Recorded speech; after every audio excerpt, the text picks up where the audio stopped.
what really struck me about Tolle's approach is how he connects consciousness to like everyday life. Yeah, totally. It's not some abstract philosophy thing. It's really practical. It's true. And it's so interesting how he talks about how the state of our consciousness is actually what's shaping the world around us. It's like if we're walking around with a really troubled mind, then we're going to create a troubled world, essentially. Yeah, it's like that analogy he uses, the diseased mind creates a diseased world. Powerful stuff, right? It is. It really makes you think. And the big challenge here is it's on us. Yeah. It's on each of us to kind of take responsibility for our state of mind. Yeah. Yeah. And so, like, what does that even look like? Right. How can we be more aware of whether we're creating, inner turmoil and negativity and all that? So what Tolle suggests is that tree meditation isn't just like a technique, but it's a way of being, Okay. And he talks about bringing awareness into everything we do. Okay. Even simple stuff. Yeah. Like even just like breathing consciously. Okay. Can bring us into the present moment. It's like hitting the pause button on all the mental chatter, even if it's just, for a few breaths. Yeah. Exactly. So I'm curious, because Tolle also talks about the ego, right? Yeah. So how does the ego play into this idea of shaping our reality? It's a great question. And I think that Tolle's view is that the ego is actually the root of a lot of our suffering. And the reason being is that the ego lives in the past and the future. Okay. So it's constantly replaying old stories. It's constantly worrying about what might happen. Oh, so we end up missing the present moment entirely. Exactly. Got it. Yeah, the present moment has no value to the ego. It's always focused on what was or what might be. I see. Yeah, and I think that's where stress comes in. Exactly. Because he talks about stress as that gap between now and projected then.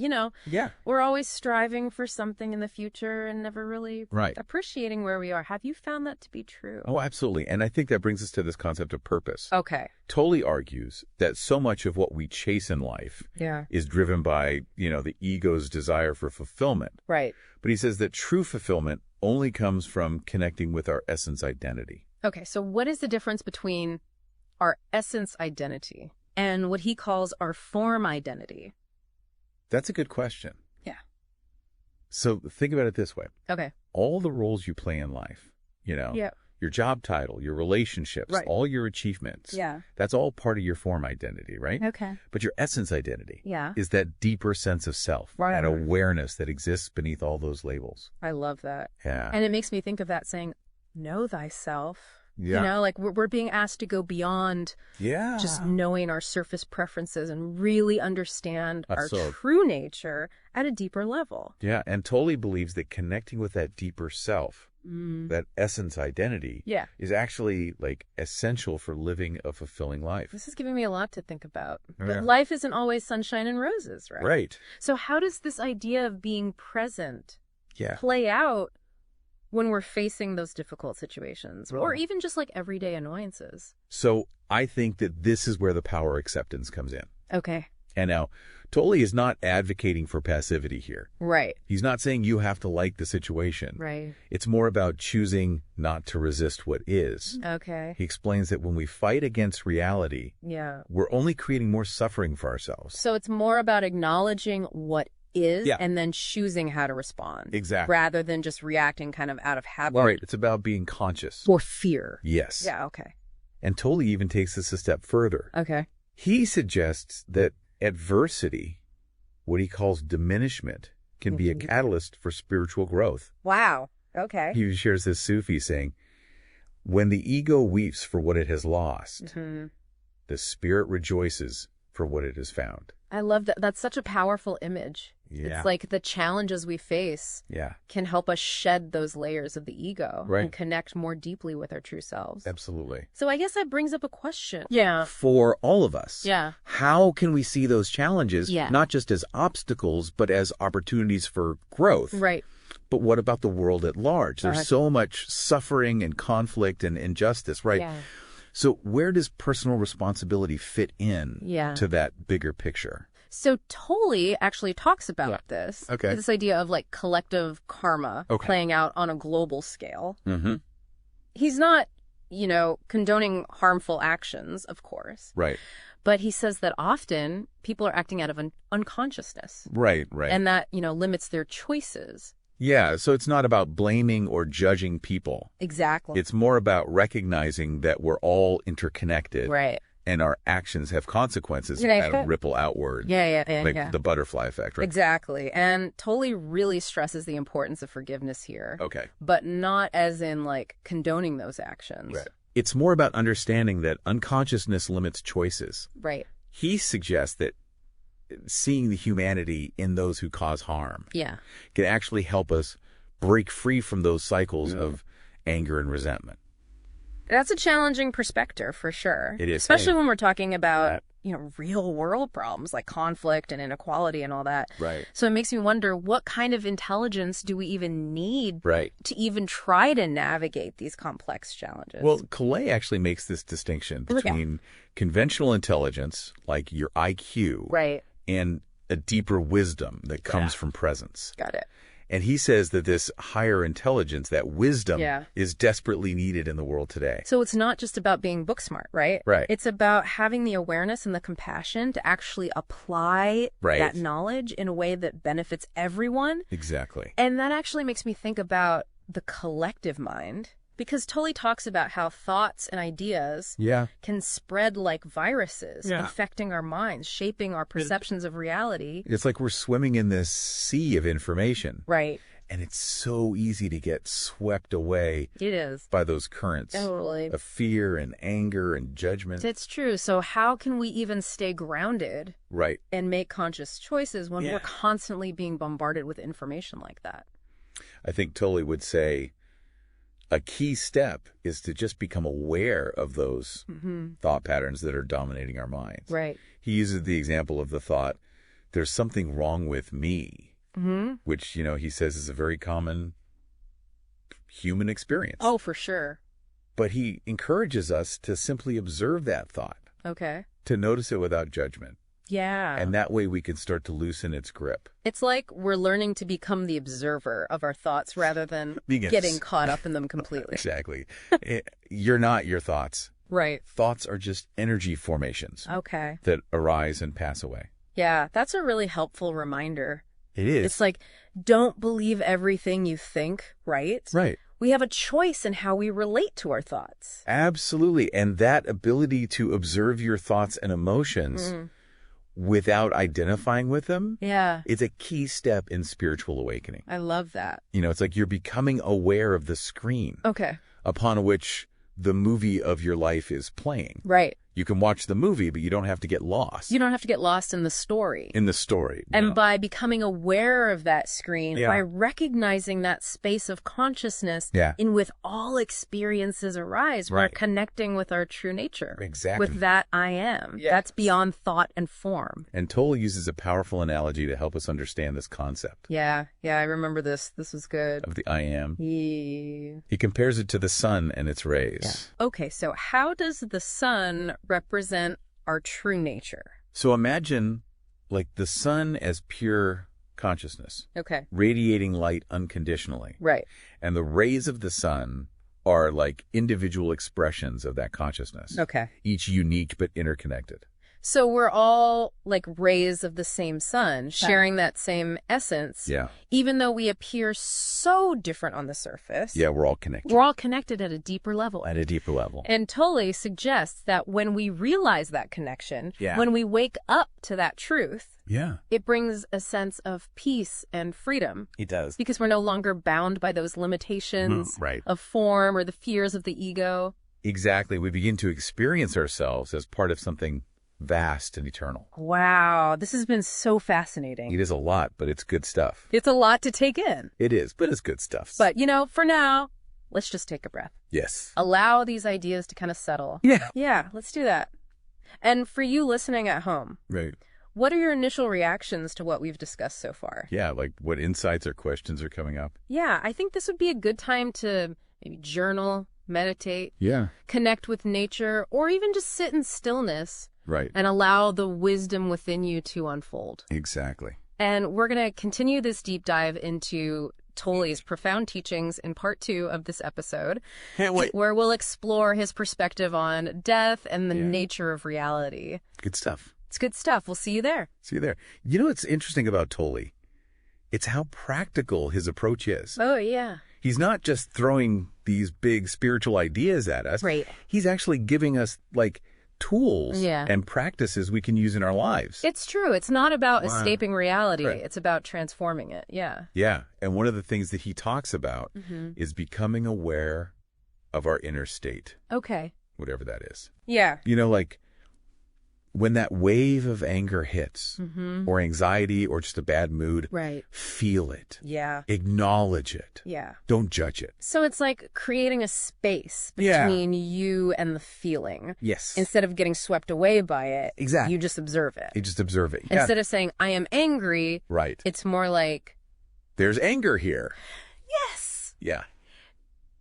That seems so subtle, but it creates that distance. Yeah, it creates space. Yeah. You know, like you're not merging with the feeling. You're just noticing it. I like that. It's like watching the clouds pass by. Yeah, exactly. You don't get caught up in them. You just observe them coming and going. And he even uses that image, the sort of presence that cuts through time. Right. And it's like stepping out of that constant stream of thoughts about the past and the future. Exactly. And grounding ourselves in the now. Which brings us back to stress. Right, right. Tolle says stress is that gap between now and the then that we've projected in our minds.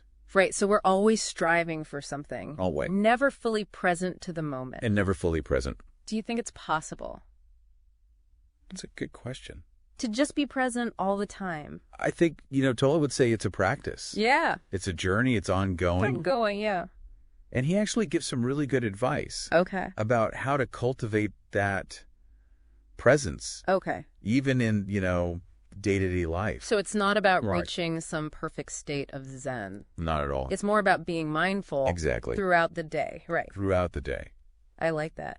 And, you know, one area I think that this is really helpful is in our interactions with other people. Oh, yeah.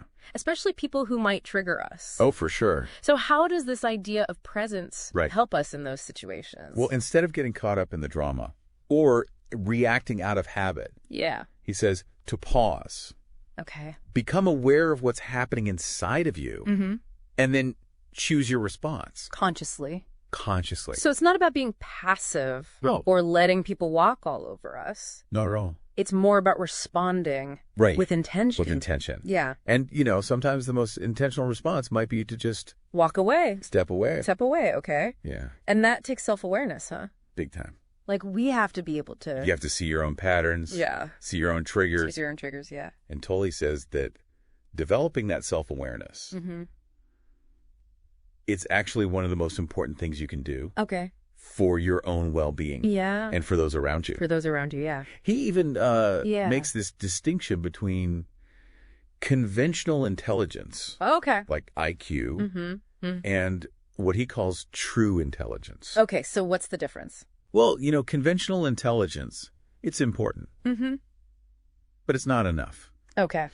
True intelligence, according to Tolle, comes from presence. Got it. It's the ability to see clearly, to respond wisely, and to act with compassion. Yeah. Even in the tough times. It's like we can have all the knowledge in the world. Right. But if we're not present, if we're not aware, we're not really using it wisely. Exactly. And that brings us to the collective mind. Okay. Yeah. He talks about how thoughts and ideas can spread like viruses. Infecting our minds. Infecting our perceptions. Shaping our perceptions of reality. We see this all the time, especially all the time, especially on social media. Social media. It's like we're constantly bombarded. With information, opinions. Yeah, and it's easy to get swept away. It's so easy. By all that fear and anger. Judgment. And judgment. It's everywhere. So how do we cultivate discernment? Well, Tolle says one way is to just observe your thoughts. Okay. Without judgment. Okay. He gives that example. There's something wrong with me. Right. Which, you know, a lot of people experience now. I think we all have that thought at some point. At some point, right. Yeah. And he says, become aware of that thought. Just notice it. Yeah. Don't get caught up in it. Okay. And by doing that, you can start to loosen its grip. So we're learning to become the witness of our thoughts. Yes, exactly. Instead of identifying these. Exactly. You're not your thoughts. We're not our thoughts. Thoughts are just visitors. Yeah. They come and go. They come and go. And that ability to observe, to witness, it's a key step in spiritual awakening. It is. You're becoming aware of the screen that the movie's playing on. You can watch it, but you don't have to get lost in it. And that screen is like the space of pure awareness that I am. We're talking about. And he uses another analogy. Yeah, he loves analogies. He does. I like this one. Yeah. He compares the I am to the sun and its rays. Oh, yeah. Tell me about that again. Okay. So imagine the sun is pure consciousness. Okay. Right? Just radiating light. Right. Unconditionally. Unconditionally, yeah. And each ray of sunlight represents an individual expression of that consciousness. I see. Unique, but connected. So we're all like rays of the same sun, sharing that same essence. Sharing that same essence. Even though we appear different. We might look different. On the surface. But we're all connected. We're all connected. At a deeper level. At a deeper level. And realizing that waking up to that can bring so much peace. And freedom. Because we're not bound by limitations. No longer bound by the ego. And the fears. Or those fears. Yeah. We start to experience ourselves as part of something so much bigger. Bigger than ourselves. So much vaster. So much more eternal. I love that. This has been so fascinating. It's pretty deep, but it's good stuff. It is deep. But just take a breath. Yes, let's do that. Let it all sink in. And for you, dear listener, we invite you to do the same. Yeah, what's resonating with you? What questions are coming up? Take some time to journal. Yeah. To meditate, to connect with nature. Or just to be still. Or just be still. Yeah. And allow that wisdom within to unfold. And we'll continue this deep dive in part 3. Yes, we will. Where we'll explore Tolle's perspective on death. Okay. And the nature of reality. That'll be good. That'll be a good one. We'll see you there. We'll see you there. You know, we've covered so much ground with Eckhart Tolle's teachings, you know, from the power of presence to the illusion of the ego, this interconnectedness of everything. Yeah, it's a lot. As we wrap up, I kind of feel like it's time to address the elephant in the room. The big one. Death. Yeah, that's the one a lot of people don't want to talk about. Yeah, it's often shrouded in fear and denial. It is, in our culture at least. Yeah, but Tolle offers a really radically different perspective on it. Very different. Instead of viewing it as an ending, he describes it as a transition. A shift. A shift from form to formlessness. Right, he even reminds us that nothing real can be threatened. And nothing unreal exists. It's like he's asking us to re-examine our whole understanding of reality. Yeah, and it makes you think. It does. What if death isn't the end of consciousness? What if it's more of a transformation? Emerging back into the source that we came from. It's mind-blowing. It really is. When you think about it that way. When you think about it that way. He uses that analogy of the drop of water. Yeah, falling back. Falling back into the ocean. Into the ocean. The drop loses its individual form, but it becomes one. One with the vastness. With that vastness. Of the scene. It's beautiful. And what I find so fascinating is that Tolle suggests that that understanding can bring us peace. Deep peace. Even in the face of our own mortality. Yeah. It makes sense if we're not just our physical bodies. If our essence is this eternal consciousness, then death loses its power to frighten us. Right, because it's not the end. It can be a homecoming. I love that. This might be a challenging concept. I think it is for a lot of people. For a lot of people to grasp. Especially in a culture that's so obsessed with youth and longevity. Right. We're always trying to deny death. We are. Push it away. As long as possible. Yeah. But Tolle says acceptance is key. And it's not to be morbid or anything. Right. It's more just to see it as a natural part of life. A cycle, A cycle that's just woven into existence. And when we can embrace that truth, release that fear, we can actually live more fully. Yeah, more fully in the present moment. In the present moment. It reminds me of that saying, live each day as if it were your last. But not in a morbid way. Right, not a morbid way. It's more about savoring every experience. Appreciating the beauty. The beauty, living in alignment with our true nature. with that I am. With that I am at our core. You know, this deep dive with Eckhart Tolle, it's been quite a journey. An exploration of consciousness and presence. Reality itself. From the illusion of the ego right. to the power of acceptance. The interconnectedness. Interconnectedness. His new perspective on death. It's a lot. It is a lot to process. But it's so good. It is. And for you listening at home. Yeah, for you listening. We encourage you to keep exploring. Keep exploring these ideas. These ideas. Keep questioning. Keep questioning. Keep diving deep. Dive deep into the mysteries of consciousness. Yeah. And the nature of your own being. Because you have within you an incredible source of wisdom.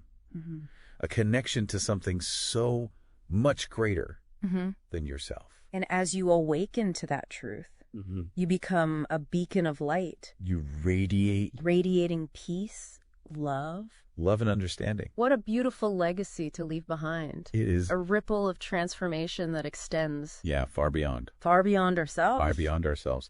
So keep diving deep. Keep diving deep. May your journey be filled with wonder and joy and the ever-expanding awareness of who you truly are. Until next time. Until next time. May you find peace in the stillness and awaken to that radiant essence that shines within you.